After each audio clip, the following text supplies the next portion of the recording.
اور یار آج ہمیں موقع ملا ہے، اگر تھوڑے سے چڑچڑے ہو گئے ہیں تو یار در گزر کرو۔ میں نے کہا در گزر کرو؟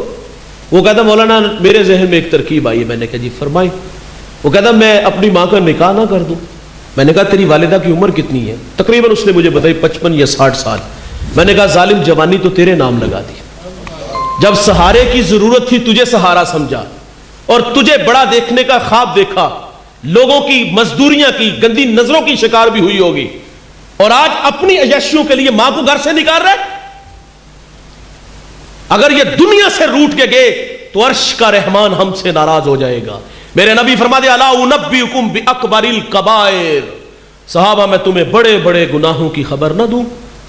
عرض کی آقا ارشاد فرمائے، فرمایا اشراک باللہ، اللہ کے ساتھ کسی کو شریک ٹھہرانا، وعقوق الوالدین، والدین کی نافرمانی کرنا، وقول الزور، جھوٹی گواہی دینا۔ بڑے گناہوں میں ایک گناہ ماں باپ کی نافرمانی ہے۔ ترمذی کی روایت، ابو ہریرہ راوی، باب الفتن میں یہ روایت موجود ہے۔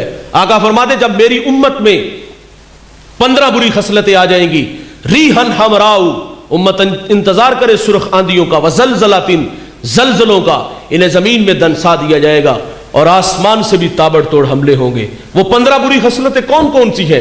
عزت تخذ الفیء دولا، فرمایا جب حکمران طبقہ سرکاری خزانے کو دونوں ہاتھوں سے لوٹنا شروع کر دے گا، والامانۃ مغنما، جس کے پاس امانت رکھی جائے گی ذاتی مال سمجھ کے ہڑپ کر جائے گا، والزکاۃ مغرما، مالدار لوگ زکات دینا چھوڑ دیں گے، وتولم لغیر الدین، علماء دین دنیا کے طلبگار بن جائیں گے، وآتا رجل امرأتہ، آدمی بیویوں کے فرما بردار ہوں گے، واتقى امہ، ماؤں کے نافرمان ہو جائیں گے، وادنا صدیقہ، دوست کے ساتھ حسن سلوک سے پیش آئیں گے، وَأَقْصَى آباہو، باپ کے ساتھ بد سلوکی کریں گے، وَشُرِبَتِ الْخُمُورِ، شراب عام ہوں گی۔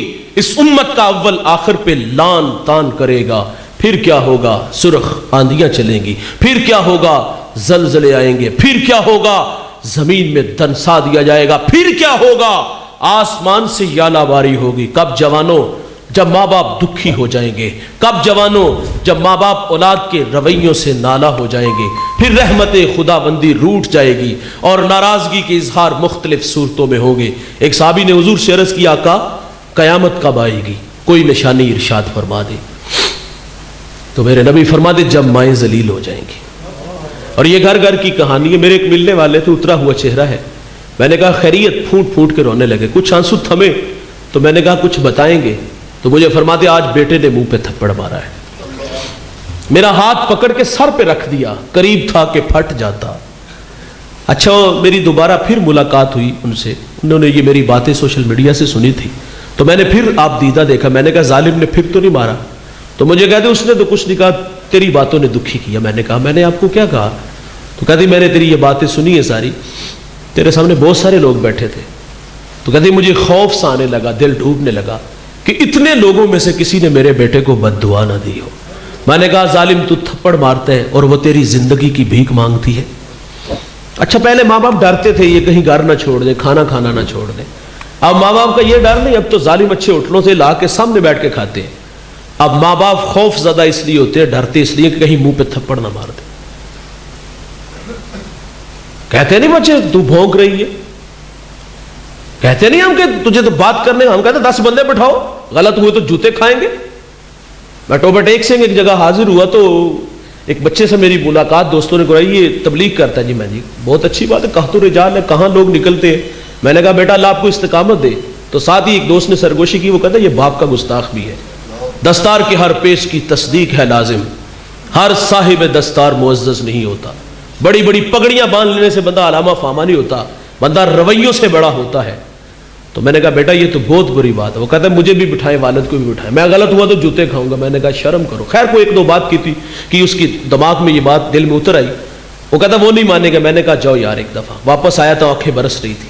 وہ کہتا میرا باپ تو بڑا ہی مہربان ہے، میں صرف ہاتھ باندھ کے کھڑا ہوا ہوں اور میرے باپ نے مجھے سینے سے لگا لیا، اور یہ بڑے مہربان ہیں یار، ان کی قدر کرو، یہ لوگ دوبارہ نہیں آتے۔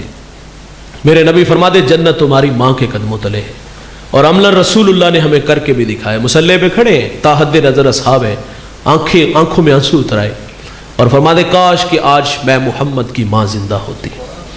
یار جس نے دکھوں کا دور دیکھا ہو نا، خوشحالی آئی تو انسان آرزو کرتا ہے کاش کہ میرے ماں باپ ہوتے۔ میرے ایک دوست نے گاڑی لی, میں نے مبارکباد پیش کی تو آپ دیدہ ہو گئے. میں نے کہا یہ خوشی کے آنسو یا ماضی کی تلخیاں؟ وہ کہتے ہیں ایک زمانہ تھا کہ ماں بیمار ہو گئی اور میرے پاس اتنے پیسے